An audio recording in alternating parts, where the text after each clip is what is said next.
I am a country director with Cypher Learning, and currently I sit on the AEA ASEAN, which stands for Asia Entrepreneur Academy. I also advise the members of this academy on matters related to IT. I've been in the corporate business for about more than 30 years now.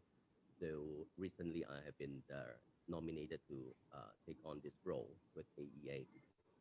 And with us today is our special guest, Dr. Mazli Malik. He's the former Minister of Education, Malaysia. Dr. Mazli has been very instrumental. He has introduced a very creative system in the Malaysian education during his time and his tenure as the education minister. So today, Dr. Mazli is with us to share some of his perspective about how e-learning is changing the landscape of Malaysia education. And we love to hear from him that recently he has made a lot of contributions to his constituency in Simpang Renggam in Johor. So in a while, we will hear a lot from Dr. Mazli.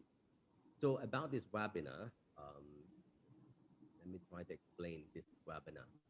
So this webinar is about education, but of course, everybody know how important education is.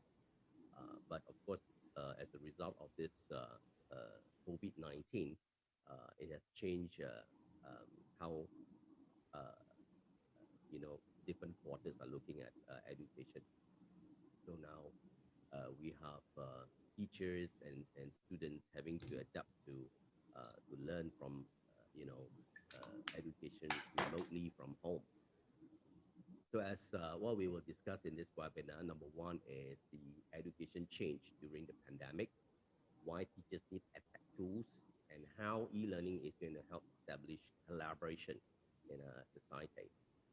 And of course, we're going to talk about how that is going to revolutionize teaching as well. So as for those who have attended this webinar, you can register to receive your certificate. Here's the registration link. I believe those who have signed in, Cypher Learning will reach out to you with this link for you to be able to download that certificate. Then towards the end of the webinar, we will have a Q&A. Of course, let's start. Okay. You can also put your questions here on the Zoom. So perhaps we can start off maybe with Dr. Mazli. Welcome to the webinar, Dr. Mazli. I mean, it's very interesting to be part of this webinar. Cypher Learning has done a great job. Thank you very much. And coming back to your question, Rick, how is Malaysia coping up with the new norm they call? How the education system accommodate itself with the new norm? I mean, to be honest with you, just like similar to any part of the world, whether we like it or not, we have been pushed into a new territory that we are taking it for granted in the past. But now everybody has to move into e-learning and all those sorts of things. But again, it is not without challenges.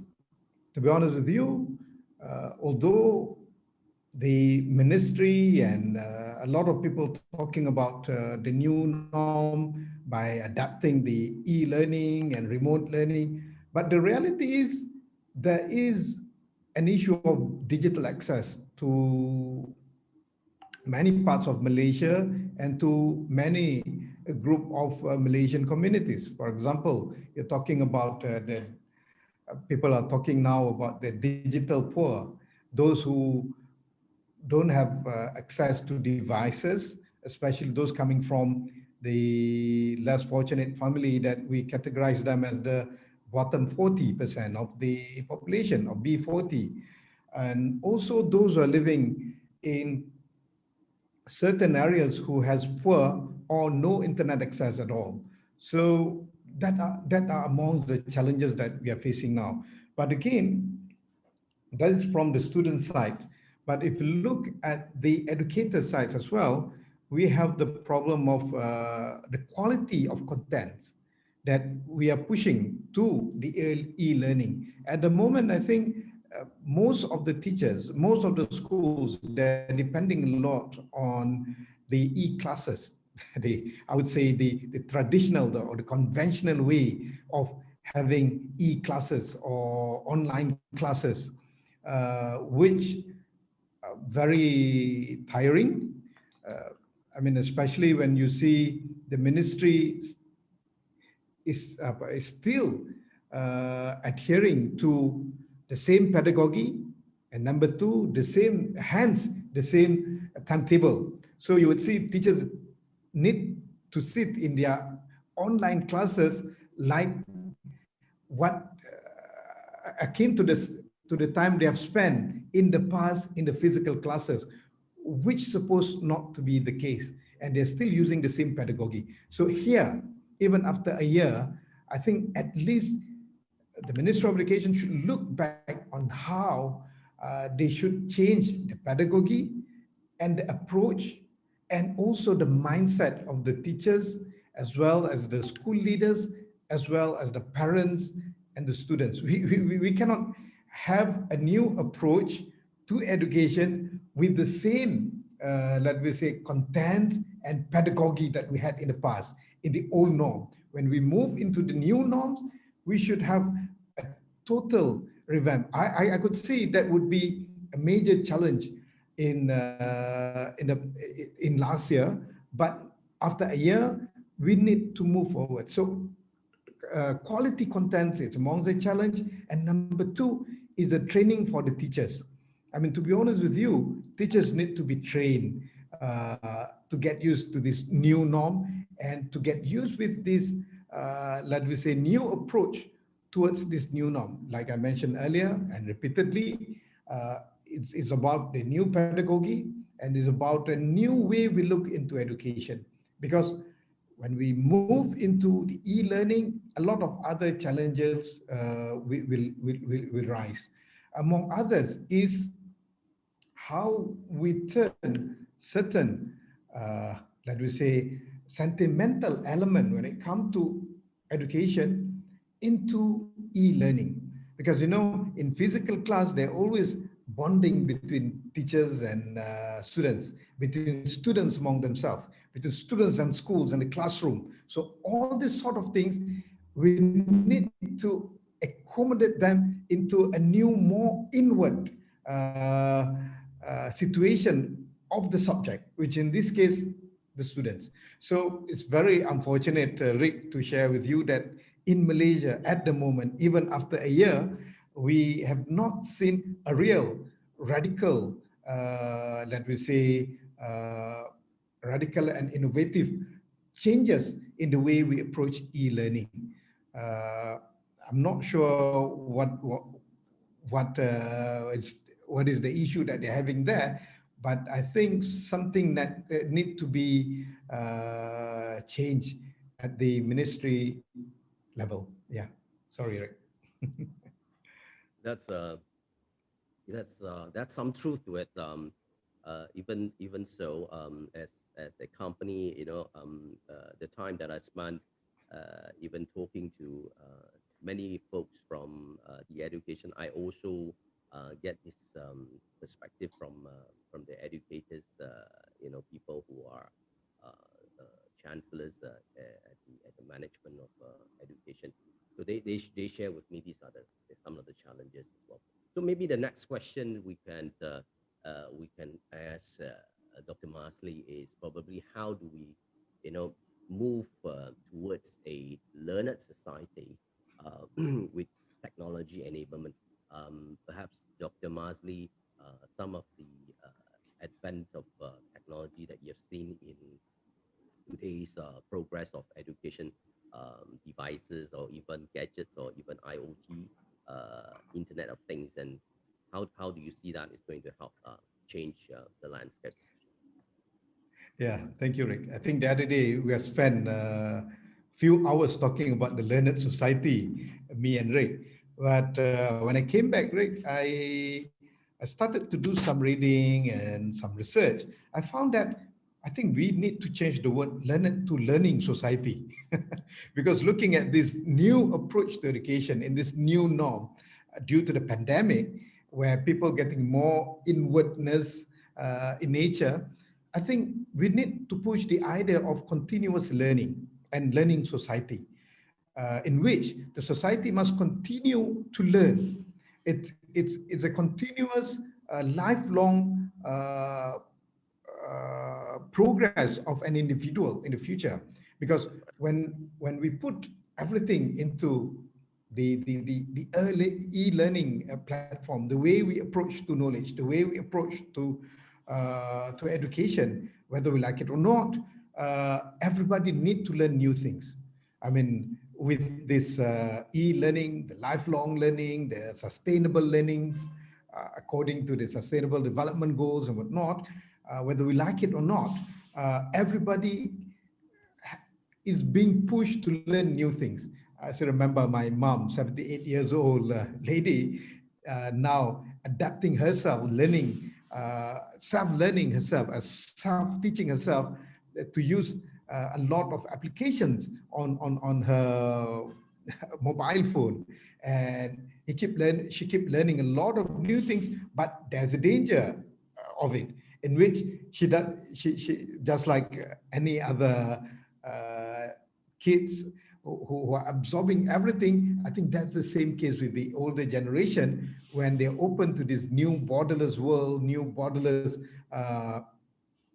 knowledge seeking universe that we're living now. They're accepting everything. They are accepting everything, including all the fake news and everything. So method is very important. Yes, it's a borderless world we are living now. Yes, a learning process is very easy, but we need also to inculcate method of acquiring knowledge. This is where, Nick, I think when we are providing new platform, we are providing new approach to learning through e-learning platform, we must never abandon in nurturing our society to know how to learn, the correct way to learn, and the correct method to learn, and what are worthy to be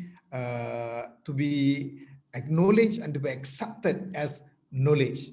I think that is a challenge. And the other day we did talk about uh, developing an app for every citizen to be a learning or learned citizen, just like you like to put it.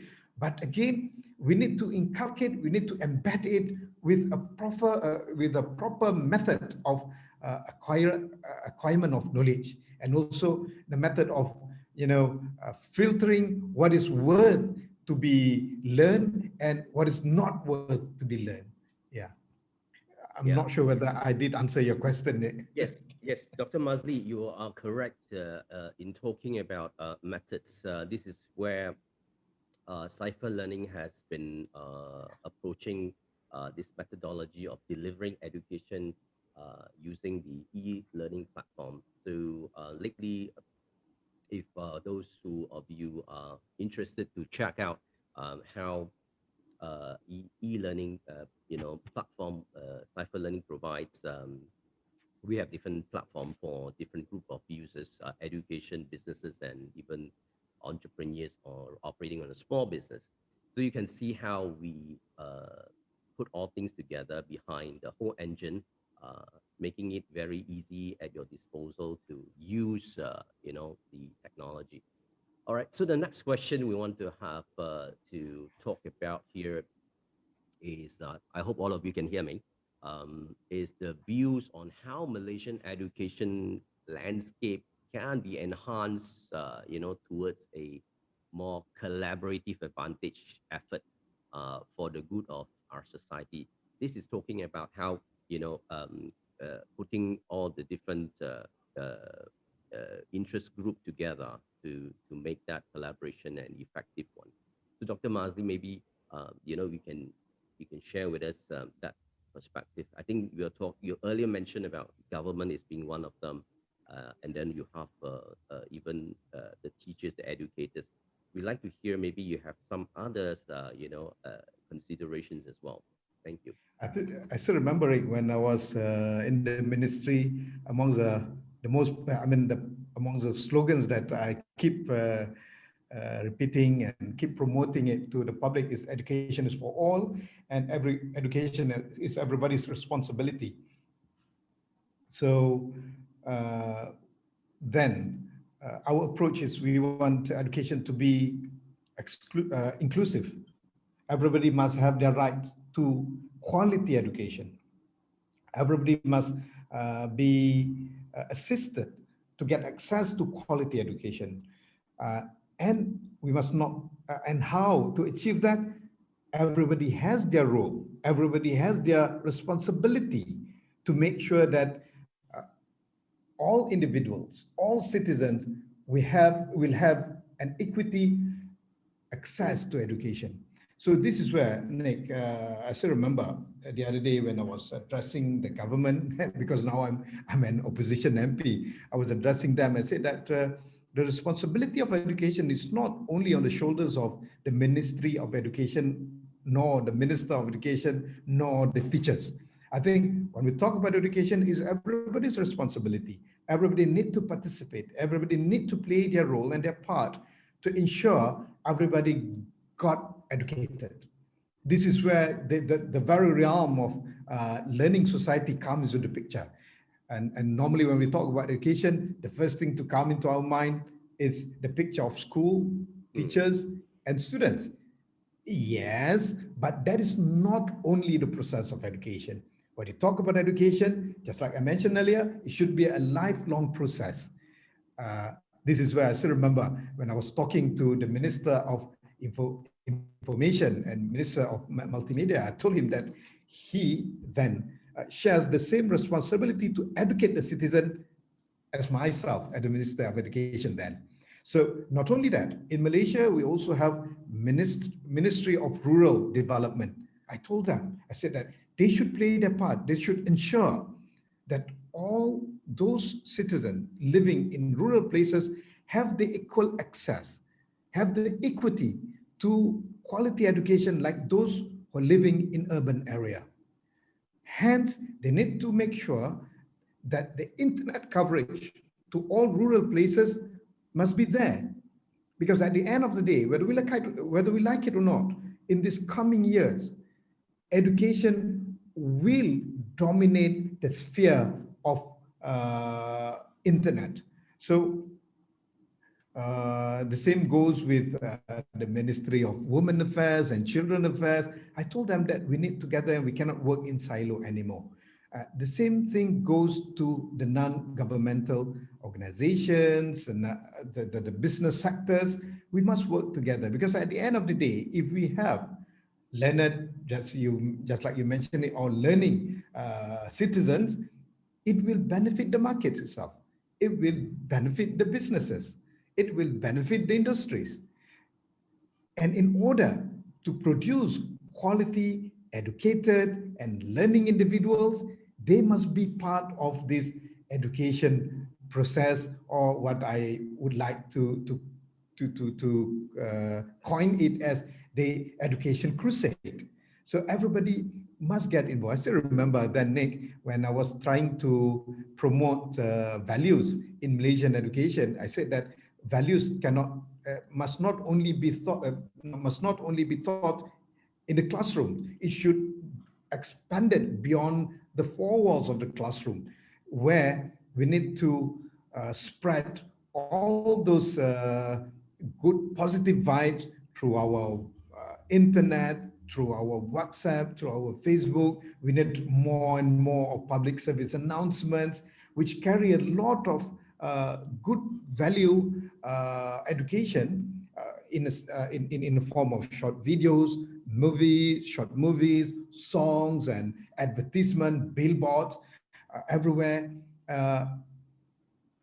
In which the business sectors, the NGOs, the community must come together.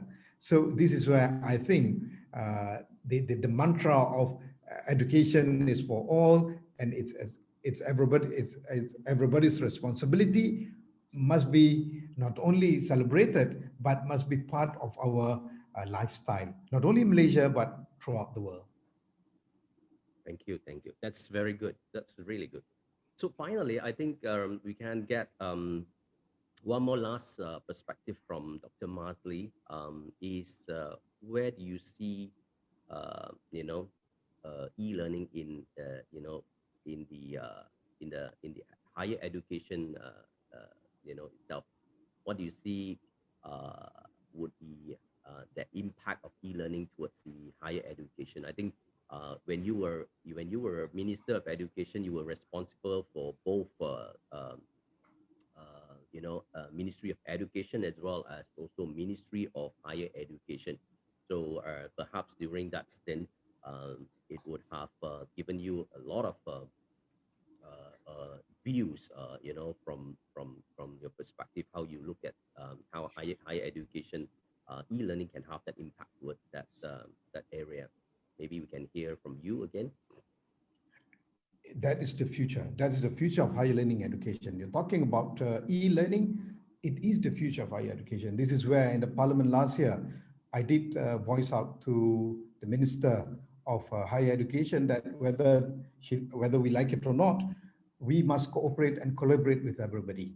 So I still remember when I was there in the ministry, we tried to get all those public universities and private universities, public colleges and private colleges to work together and to share. They need to collaborate. They need to share a lot of technology, data, and knowledge.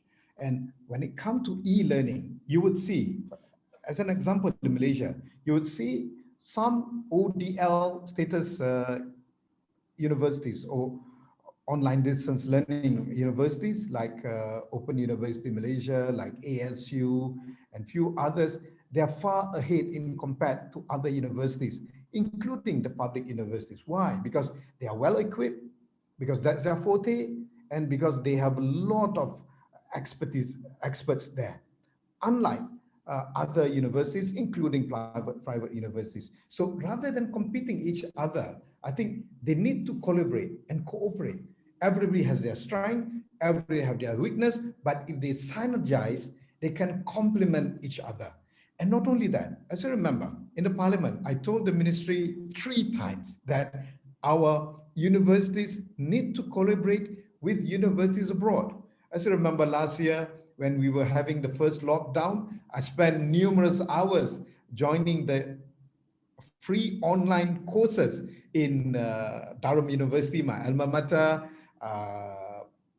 LSE, in Sunderland University, and few other Australian and also states universities. Those courses are free online courses, but they have a very high quality content. So I told the ministry, we need to push our universities to work together, to collaborate with those universities for those contents. Some of those contents, we should make full use of it for our own usage, because to build contents is a tiresome effort, and we need to invest a lot. When it comes to investment, actually, we, we have been left years back in compared to those universities. So rather than building from scratch, just make a collaboration with them, make full use of those contents. But again, because we're talking about the future, whether we like it or not, we must go for micro credential. I think I've noticed that cyber learning, whoever attends our webinar today will be given certificate. Am I right, Rick? So what if that certificate can be credited, can be accepted by higher learning institutions? And that should be the way forward. When you talk about lifelong learning, not everybody has the opportunity, not everybody are fortunate enough to have their exposure at their early life, like most of us who are attending here. Some of them are let me say, late achievers. They only realized that they wanted to learn new things at a later age, after they've spent decades in workplace and whatnot, they feel they need to upgrade themselves. So this is where higher learning institutions should not be confined themselves as a tertiary education providers anymore. They should move beyond that. They should move into, just like I always mention, TVET, for example. And also they should be providers for, they should democratize knowledge. Anybody who wanted to join certain courses, they can join, I mean, through online, and they can accumulate their credits through the courses that they have joined. They should sit for examination and whatnot. And at the moment, I'm working with certain parties to develop that. Yeah. Right, right. Thank you so much, Dr. Marsley, for sharing with us this interesting perspective towards e-learning and how even the society itself should embrace, collectiveness here and education quarters, especially the education providers, look towards, collaboration as what do you call, uh, uh, a creative approach towards obtaining more content in order to enrich the learning experience. So we kind of have the floor open to questions. Um, Maybe Joshua, can you help me uh, to monitor this questions? Which who which are the questions that you have collected, and you want to put it up here, either for myself or even for Dr. Marsley. Joshua, are you there? Hello, yes. Can you please check the comment box? I will send it there. Oh, panelists. Yes, there's a question here for Dr. Marsley. Um, Dr. Marsley, based on your time at the Ministry of Education, how would you rate the capacity within the Malaysian public education, higher education, all right, that landscape for a transition to e-learning? What were the biggest hurdles in terms of building this capacity? This is more of Is it of for higher how, education? yeah, higher Is education it in for the higher public education education. only? Sorry. Is it only for higher education? Yeah, this is a question on higher learning education in the public sphere. So we're talking Yeah, about yeah. the government universities, transitioning to e-learning. I think we are Yeah. not just saying that the e-learning from the public universities, the infrastructure itself. We're talking about, even the educators, the teachers. So maybe this is the questions that in terms of challenge that you see it during your time as a minister, in the MOE. Actually, to be honest with you, when I first came into the ministry, I found that we were left far behind in compared to other universities in developed countries. Mm, Not far away. If you try to compare ourselves with even with our neighboring country like Singapore, we're left far behind. So this is where I propose that the higher learning institutions, regardless whether they're public or whether they're private, they need to work together. We need to enhance, mutually enhancing each other, sharing the capacities, sharing the facilities. And this is where I think during our time we managed to come up with a blueprint for the way forward for e-learning, and more than that, towards the turning education as an industry. I mean, high learning education. The blueprint for 2020 to 2025, it is launched just few weeks after I was asked by the Prime Minister then to give the position back to him. And this is what the result of our continuous engagement with not only the private higher learning institutions, but also with the industries, the industry players, because at the end of the day, we want to benefit from them as well. Because the market, they're the one going to benefit a lot from our graduates. But what type of graduates that they're expecting from us, we need their cooperation to work closely. And I still remember when it comes to TVET, we were also working closely with German Malaysia business chamber or chamber of commerce, and we were trying to develop a lot of initiatives together with German, because we are trying to emulate their system when it comes to TVET. And we were also working closely with the industries at our university level. But again, those were history, and I only hope that if we could spend some time more in the ministry, then we would achieve more, unlike what we're having now. But what's interesting is that Dr. Masley, you have left behind a memorable legacy.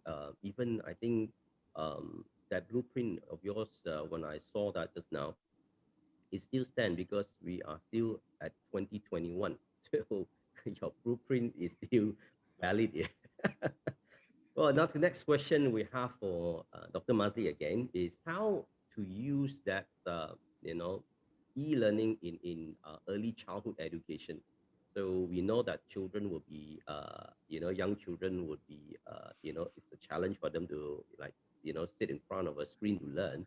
So how do you see the learning in terms of the development of young children, since now that the pandemic is still in progress? How do you see that impact them?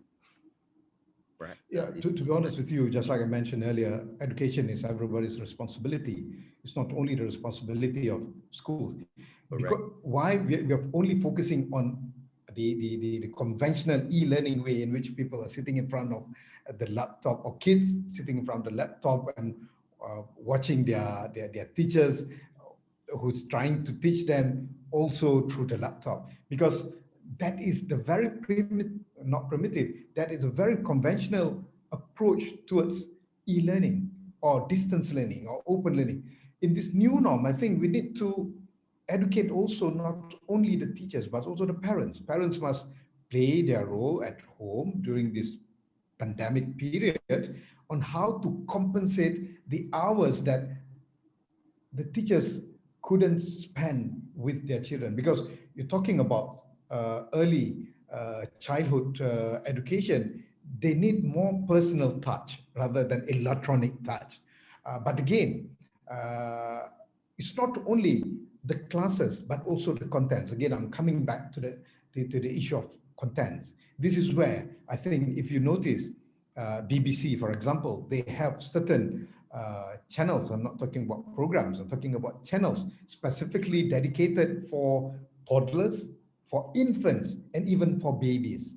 And here, we cannot expect the Ministry of Education to provide it. It is a responsibility of the Ministry of Communication and Multimedia.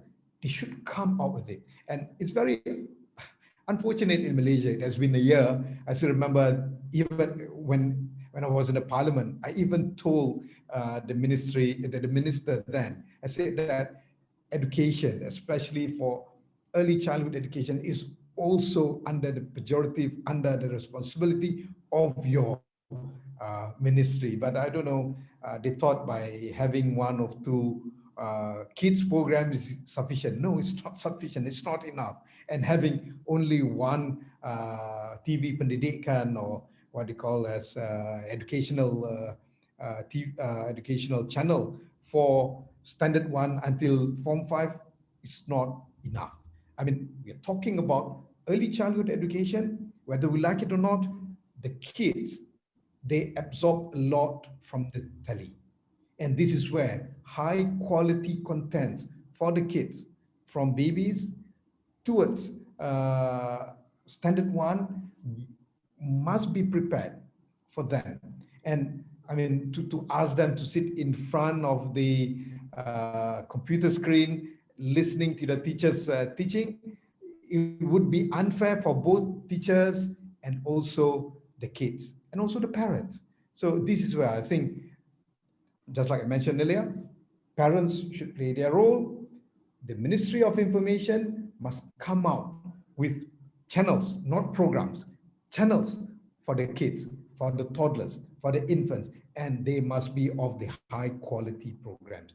If they cannot come out with a new one, if they cannot produce with a new one, they can collaborate with BBC, with Australian TV. I've noticed that they have a similar approach too. They have a lot of kids, babies, infants, toddlers program that we can make full use of them for our kids to be educated at home during the pandemic.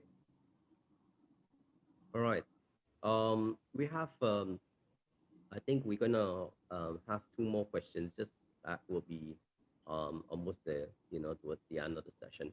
There's one question here, Dr. Masley, from a nursing lecturer in a private university, asking about, your opinion about this disadvantage about, e-learning is because of the physical face-to-face interaction.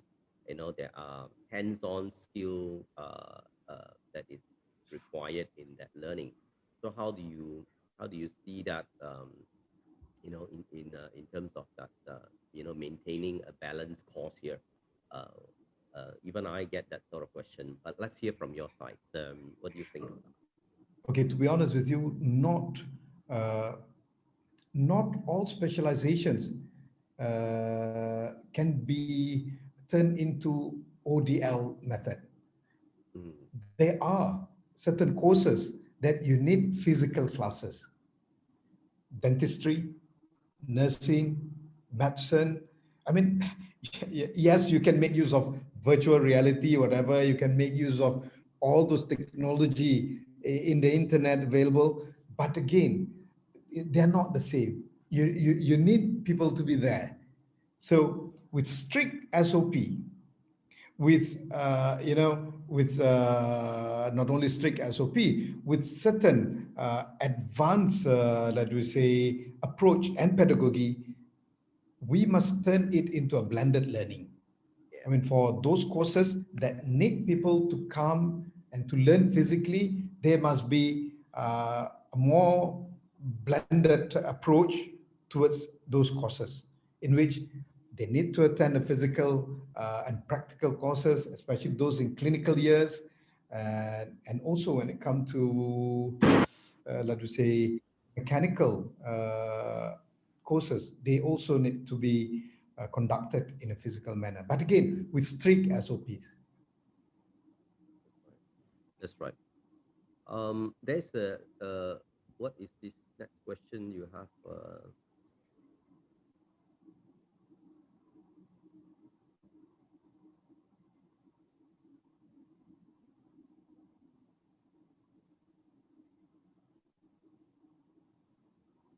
There is this question, Dr. Masley. Um, Education philosophy are foundations of education. So, as such, reviewing this philosophy all can be promising and have their own share of boon and bane. So, what do you think is the best suited philosophy in this time of pandemic? I think this question should be dedicated to the professors from education department. Correct. So as a, it's very unfortunate. I'm not enjoying that privilege anymore after became a politician. And as a policy maker, uh, whatever policies that have been developed by the experts, by the professors, by the those who specializing in education, we will try our best to translate it into policies. But again, I'm not in that position to answer that very deep and very important question. It's very pertinent, but again, apology of my shortcoming. I think I'm not able to answer that. There is a question here. Is this for cipher learning? Does nowadays LMS practical enough to be applied on PDPR programs. What is PDPR? PDPR is the online classes. Oh, It's a term that's been used by the Minister of Education for online classes. Yeah. Uh, but do you the think? question is whether the LMS Yeah, practically now to be yeah. applied on PDPR programs. To be honest with you, last year we were using Google Classroom. It Mm, was very, let me say, satisfying for the teachers in compared to their previous LMS, Frog VLE, which invited a lot of criticism, not only from the teachers, but also from the parents. And then during my time, we stopped using Frog VLE. I introduced to them Google Classroom as a temporary LMS. One, we're developing our own LMS. So when the pandemic first started, teachers were very happy because they found that Google Classroom was very friendly, user friendly, and it's easier in compared to Frog VLE. But after they get used to Google Classroom, they found that there are a lot of shortcomings of Google Classroom because they need to use Google Classroom, but when they're conducting, for example, Zoom, they need Zoom application. When right. they're communicating with their kids, they need to use WhatsApp. So they have a totally different applications uh, only to deal with the students amongst themselves and also with the parents. The same goes with the higher learning institutions. If you look, for example, most of our lecturers are still using a very basic fundamental way of online learning, which is online classes. That's right. Online classes is only 10% of the method.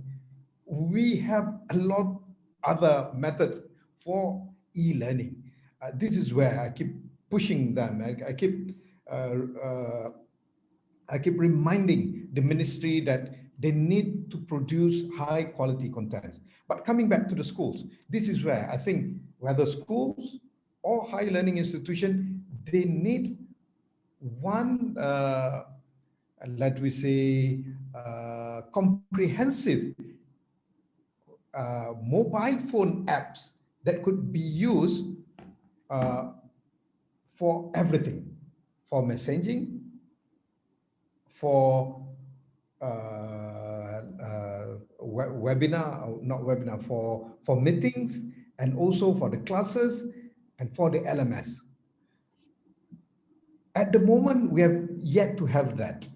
We still use different platforms and different applications for different purposes. So this is where, whether we like it or not, the Ministry of Education need to come out with one single application that could combine everything: the messaging, the online meetings, the online classes, and also that could work as LMS. Precisely. So we have almost all the questions collectively addressed by Dr. Masley. So we are almost coming to the end of the show. Um, I want to take this opportunity to thank you, Dr. Masley, for taking time to share your views in this webinar on how e-learning is actually changing the society as a whole. Um, we look forward to even some of you, attendees. You may have questions. You can also forward to us, Cypher Learning, so we can come back to you. Dr. Masley, again, YB, Yeah, it's an honor. Honorable YB. Dr. Masley, I look forward to having to catch up with you again soon. Yeah, yeah. Thank you so much. Cyber learning should come up with something to help the parents, the teachers, and also the kids. We are actually, in fact, we have done quite a fair bit, during the last almost 2 years of my stint here in Malaysia, representing cyber learning. We look forward to actually doing more. Um, if you are interested, to actually look at some of our programs, or people who attend this session, or those who have actually get an opportunity to see this webinar, once it's put up after the recording is posted, you can actually sign up, and check out our platform, how it works, and you'll be amazed, how easy, how user friendly, this platform we provide to different user group, whether education or businesses. You can get almost from A to Z, all that you need, from a platform like this LMS. So for that, we would like to end this session by, again, thank you all for attending this session, and thank you for joining us, Dr. Masley, and look forward